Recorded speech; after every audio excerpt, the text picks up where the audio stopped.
2 weeks, 25 strangers, a 17th century French chateau, countless glasses of wine, and one chateau cat. This is what happened during my residency at Château d'Orquevaux. I did have to know like a little more French than I thought I was going to. That is like my first key of advice. Like, do know some French because some of the people that work there, they speak English, but they don't speak like fluent English. And one of the women, her name was Lydia. So I came up to her and I was like, my daughter's name is Lydia. And she was like, I don't know what the fuck you're saying. And I couldn't think because I was expecting to go next year. So I couldn't think on the fly, like, what the fuck is daughter in French? So I kept going, Bambina. And then I walked away and I was like, that's Italian. She was looking at me like, girl, I don't know. I know it's a good name.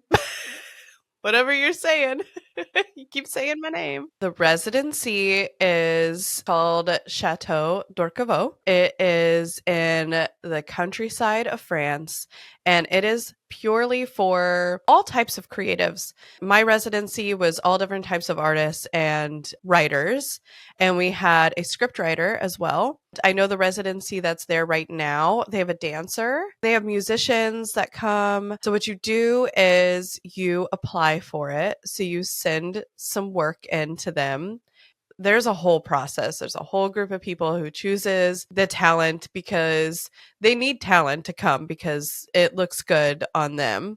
They have a gallery there where you can donate a piece of artwork that you made at the chateau. Anyone can go and see it in this gallery. And then they have plans for a larger gallery. So you can walk through and you just see all of the artwork from people past and present. You can see the chateau and what inspiration that brings to everybody through their work. Even the writers, what our work became at the end of it was 10 million times better than what we had submitted before. I first heard about the residency because I saw an ad for it and it just felt so serendipitous because I had just started writing my second book and I kept telling Zach, I was like, I'm having a hard time. I'm struggling writing because every time I sit down to write something, Lydia will need something from me, or I will feel like I sit down, I write a little bit. Now I have to get up and I have to make breakfast. Now I have to get up, I have to make lunch. Now I have to get up and pick Lydia up from school. I just felt like it kept going in and out of like being inspired. And I kept telling him, like, I think I need to rent a cabin in the middle of the woods and just write. And he was like, do it. And I was like, God, I might.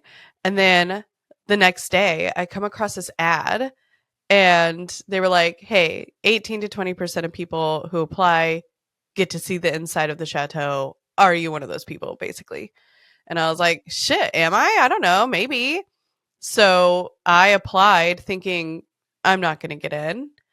And then 8 months later, I heard back like, hey, you're in. I had some anxiety about going. I think every mom listening is probably going to resonate with this, where I was like, how do you leave your kid for 2 weeks? But I also think any person kind of thinks that, like, oh, I can't leave my life. Like, no matter what, if you're not a mom, if you are, like, you have responsibilities. So I kind of like got into the fetal position. I was like, I can't do this. Like, how am I going to do this? And Zach was like, if you don't do this, I will divorce you. Like, the woman I married would be like, hell yeah, like nothing scares that woman. So, like, who's this?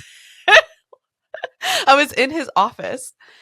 And so I was like, well, like, is that the most selfish thing ever to just leave and expect everybody to kind of pick up the responsibilities for me? And then I was just like, no, actually, I've now that I've gone, every mom needs to take a solo trip. You need to take a solo trip out of the country. You are important, but you're not the only person who can do all of the stuff you do. You can leave and do your own shit. and have dreams. That was the kicker. That's what sent me there.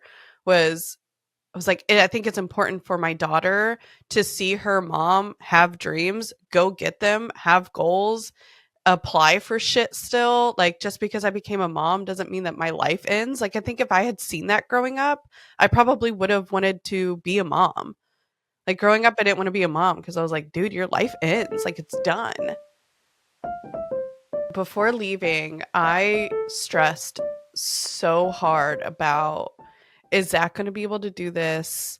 You know, he's got a job, he works, he's got all of these things going on. I had also scheduled Lydia for swim practice. So I was like, oh, bye, I'm leaving. Take her to swim practice, figure it out. And I normally do all of that. Like, I'm normally the one to, take her and do things. I don't really miss out on like firsts. I missed her first swim practice. Now I'm like, yeah, you can miss out on shit. Like, it's okay. It's okay. And you didn't give a loser a baby. That's the thing. Like, there are women who can't do things because unfortunately they had a baby with a loser. And so there is no one to be like, "Hey, can you handle this?" And so like I didn't have a baby with a loser, so I can leave, and they had the most fun. When I came back, Lydia was like, "Hey, I missed you a lot, but like dad and I had a lot of fun." I'm like, "That's amazing."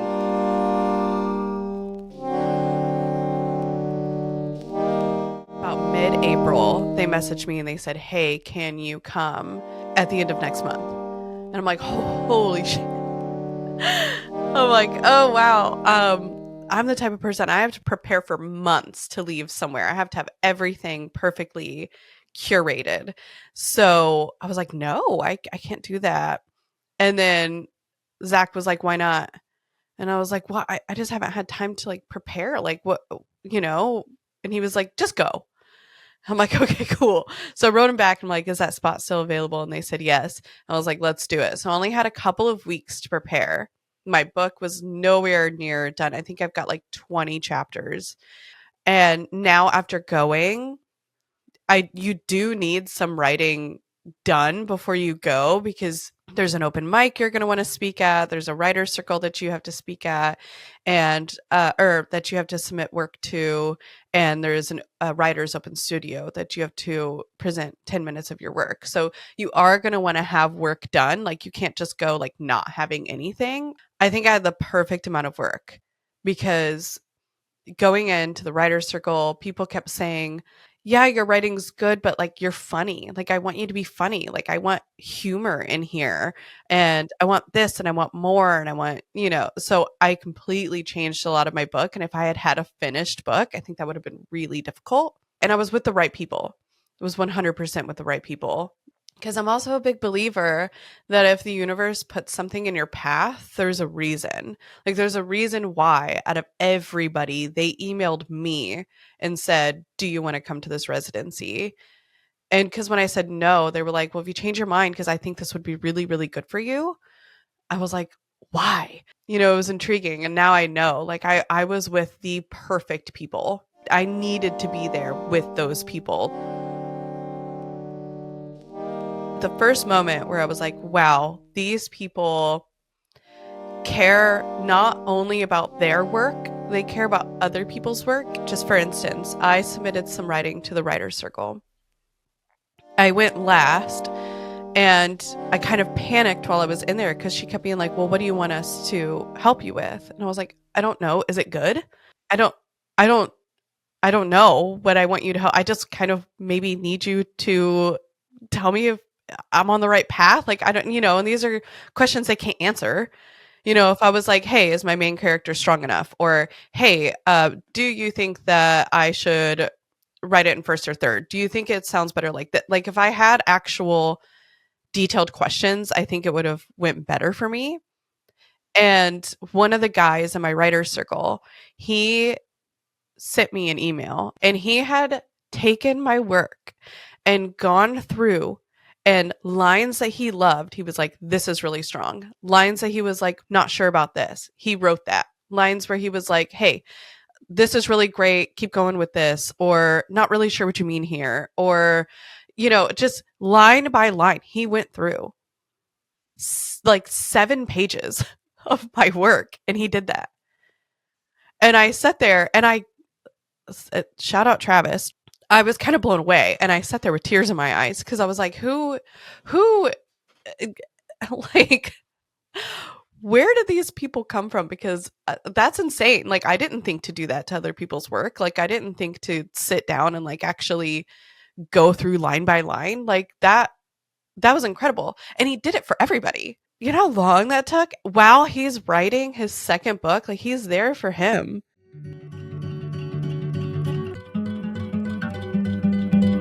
About a year and a half ago, I put out part 1 to my book series, Good, Clean, Fun. I really just wanted to concentrate on part 2, and we're about, I guess, a week and a half in, and I did just that.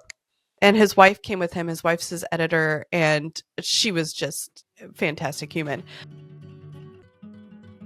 Well, my main goal for being here is to support my husband, who is an amazingly talented writer. These past few months at home have been extremely busy, and he's been playing my support and everything that I've been busy with. So it's been really lovely to come here and to get to support him and his passions for writing.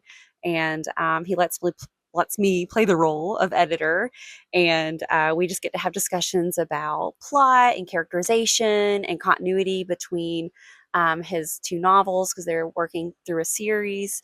But yeah, and to relax and be awesome people. What has been your favorite moment so far? All the people and how we've all come together and have just really connected, and that camaraderie. And I think I really, really enjoyed our sing along during karaoke. Okay, yeah, karaoke was so much fun. Going into it, I wasn't scared of the writer's circle because of like feedback or criticism, because like I can handle that. Like that's not really a big problem for me. And I never really feel, especially when it comes to my writing, because I care about it so much, I never really feel like I need to be like, well, and like defend it. Because it can only get better. But now, like having done it, I understand my work so much more that I would be able to ask questions about it. What I figured out was I didn't understand my work well enough to ask for help about it because I didn't know what the actual theme was. I didn't know what the actual theme for the book was. And it wasn't until, I'm sitting there and Travis is going, yeah, I just need like more. I love this. This is great. And all the things he pointed out, I realized there was one common theme with every single thing he was pointing out. And I was like, I know the theme of my book now. And it's female rage. Female rage is the theme of my book. I thought it was just like, oh, it's a mystery. Like before they were like, what's your book about? I'm like, oh, it's a mystery. And now when people are like, what's your book about? I'm like, female rage. In my regular life, I want to start surrounding myself more with creative people, with artists. I think that was something that kind of intimidated me because art is so subjective. Art is also like they handed me a keychain and it said artist. And I said, man, I really wish it said writer. And they were like, writers are artists. That's a type of art. And I was like, oh, I just kind of always put it in a category. And so moving forward, like now, if I meet somebody and they're an artist, which is so cool, by the way, if you're an artist, even if you have a day job to be like, I'm an artist, that's so cool. Now, after the residency, you're like, what's an artist? I'm like, anybody who makes some type of art, poems, a writer, videographer, photography, just so much. There's so many different types of art form. Like a musician is an artist. And like we know that, we hear that, but we never think, oh, a writer is an artist. Like, and I just like never thought that. But if you create some type of art, you're an artist. Going into it, I had no expectations for what I was going to accomplish.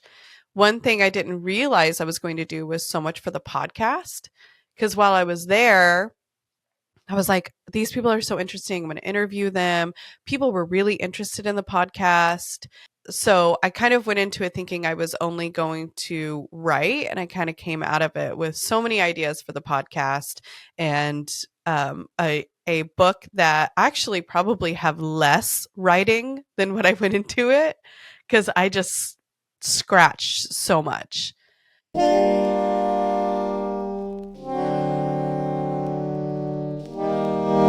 So I think one thing that writers struggle with, at least this was the consensus at the residency, and this has been in my life as well, is showing and not telling.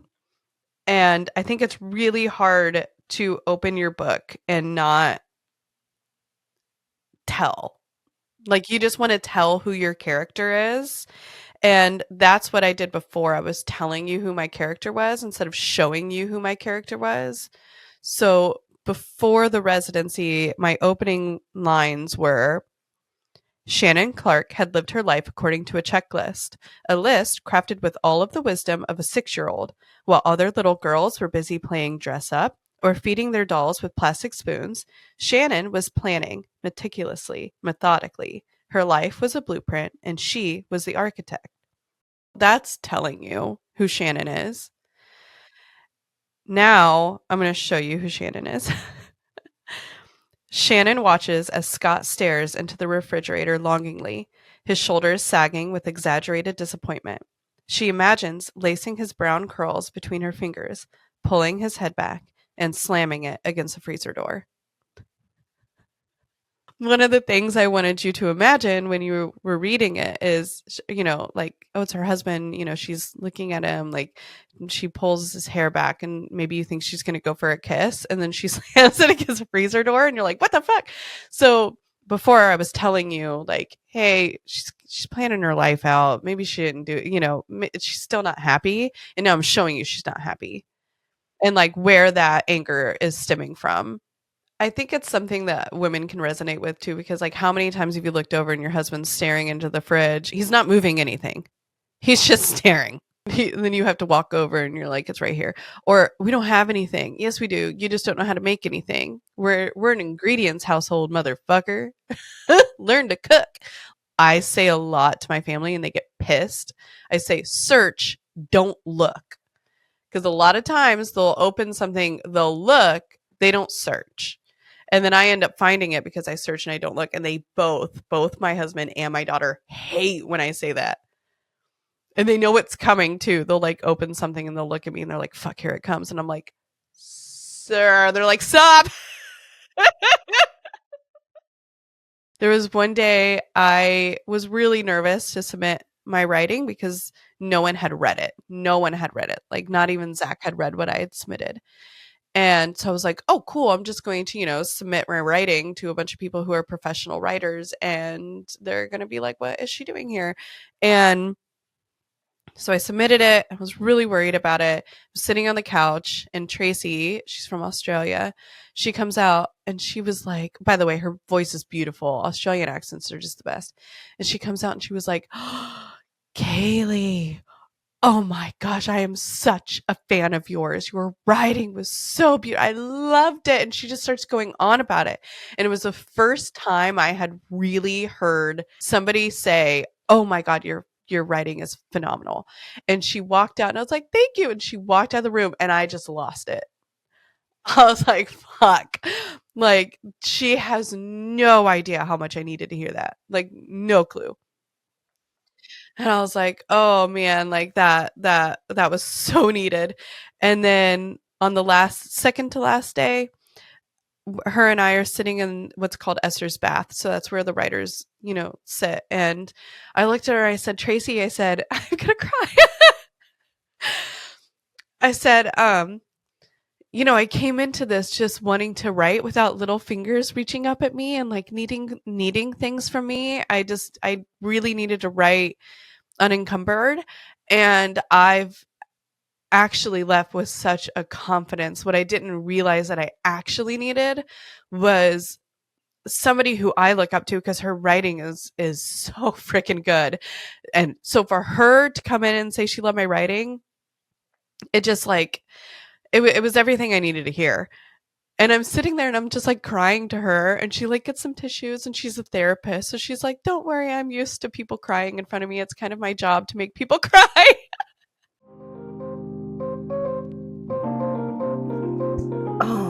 Oh gosh. I think one of them, I think there have been several. One of them was listening to other people's work in the salon. That was really precious. It was gorgeous. And another has been traveling around to all of the visual artists' studios and looking at their work, which is incredibly diverse. And I've realized, wow, I'm surrounded by incredible talent. So that's been wonderful. And then the other part of that was listening to my writing colleagues in the Writers' Circle. That was mind-blowingly wonderful. I didn't realize I would come out of it with truly experienced such platonic love for every single human who was there. Knowing what I know now, pack as light as possible and just not bring so much baggage to the chateau, because and I think just as light as possible. Honestly, bring all the emotional baggage though. Save room in your suitcase for all the emotional baggage, because whether you want it or not, like it will come out. Like I feel like everything that had been pent up that I just like couldn't say or feel because I didn't have time to, just came out when you spend 2 weeks just totally immersed in your art. Like you are going to be so surprised by how emotional that fucking shit makes you.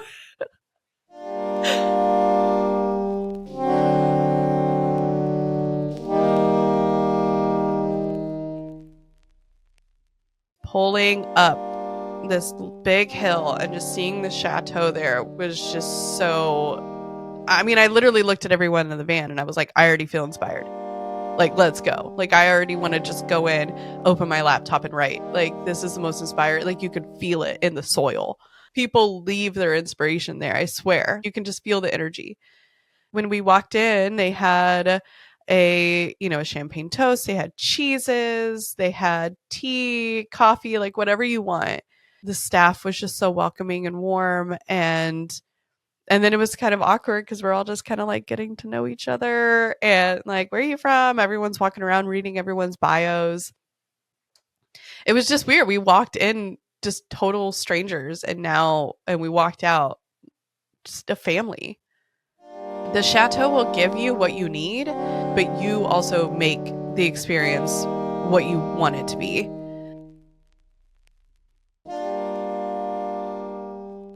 You only get out from the experience what you put into it.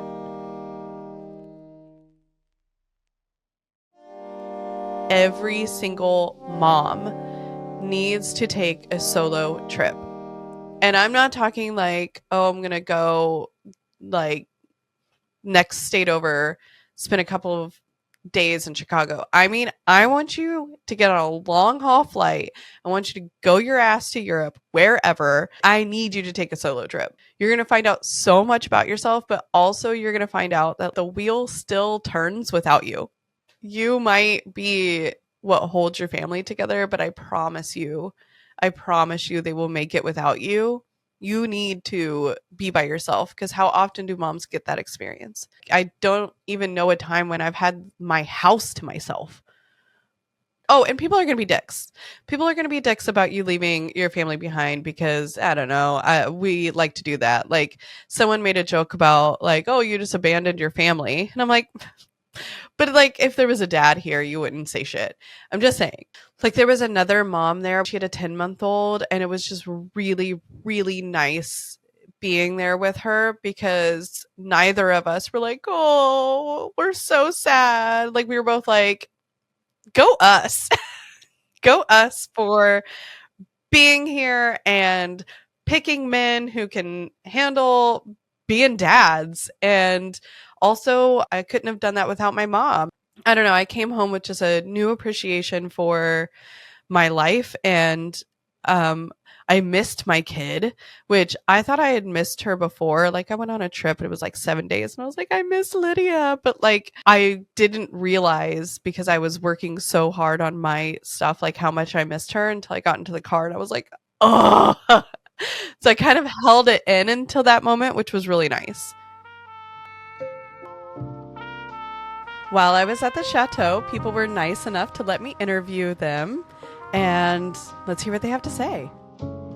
What did you come to the chateau hoping to accomplish? I wanted to write something that was more personal and less profitable and make a lot of new friends doing it. I came to the chateau hoping to accomplish some unwinding, rest, and just completely focusing on painting. I love it. So I came to create landscape paintings and to really also work on some architectural paintings because I just love the European architecture. I came to have uninterrupted time to write, and I came with a new project to work on, and no, I'm not telling you what it is. I came hoping to focus on work that I would make when I go to get my master's this fall. But I've had sort of like a creative block, so I was hoping to just get my hands dirty and explore and just start creating. I hope to get a really good start on my novel, which is experimental and magic realism, and it combines poetry and prose. I came hoping to get a ton of paintings done. Did you? No. Well, I was going to paint the finest art I could, and write the best of whatever I was writing. That was what I had, small goals, which, of course, didn't come about. Oh, I'm sure. Well, not the best paintings. I gave up that yesterday afternoon, so. I wanted to have... Oh, wait, do I say it? I'm so happy to be on here. I wanted to have an experience where I can meet other creatives and I have a space where I can create myself because my studio is quite small back home. So I think the intention was to meet other people and just see what inspires me as I work here. And I'm leaving with a very long list of books to read and movies to watch. I wanted to work on becoming more expressive with my painting and really capture the light in color. Just to make a lot of artwork that I hope is something's good. What did you come to the chateau hoping to accomplish? I really wanted to come here and experience a new space. Also meet different artists, not only just painters, but writers, musicians I was hoping for. We don't have a musician. Oh, yeah, we do. Yes, we do. So, yeah, I think I like to put myself in new situations and see how that can inspire me as an artist. I came here to get out of a creative rut. It had been almost 9 months of almost no painting. 2 very mediocre paintings in those 9 months, so it was good to shake the rust off here. Besides writing and eating good food, I wanted to start writing poetry again. I have not written poetry since my last book a few years ago. I was doing prose all the time. So there was always that thought, maybe I have written my last poem. There's, the poem bank is closed for good. So, and I was also came to be working on some new essays, prose, like personal essays. And so the poems have been coming, kind of like, shooting out of the, like Evel Knievel on his motorcycle over the canyon, just bang. So that's what I've come to do. I also came to hang out with people like you and all the other wonderful artists who are here. And, just jabber around the tables. And then my wife and I were here a year and a half ago, so I knew how glorious the landscape is too. I came here with zero expectations. I basically just wanted to fuck around and find out. And I did. I came here wanting to just paint for fun and not for any sort of final product, just to explore and play. And I think I did that. I love you, Kaylee. Okay. I'm so happy to be here with you. I wanted to get a lot of art done. I was excited for the 2 weeks off of work, and that I got to be artistic during those 2 weeks. I actually got to do things instead of being busy. I wanted to explore making different marks than I usually make and painting in a more playful and free fashion. And I think I was able to accomplish that. The studio space is beautiful that I was assigned. The light is terrific. And just being able to paint in a large format, tack canvas up to the wall and just go for it without any other responsibilities has been really rewarding and productive for me. Perfect. I wanted to work with color in a way that I never worked with color before. I wanted to experience the whole France thing because it was my first time out of the country. Just play with color and experiment with my wax. I did my best writing there, and I don't know if that was the Château, and I don't know if that was the people. If you're thinking about going to Château d'Orquevaux, we are going to include a link so that you can apply. I highly, highly, highly recommend that you go, no matter what kind of artist you are. They have all different kinds of studios, a musician, a dancer, whatever you are. Just know you won't come back the same, and that's the whole point.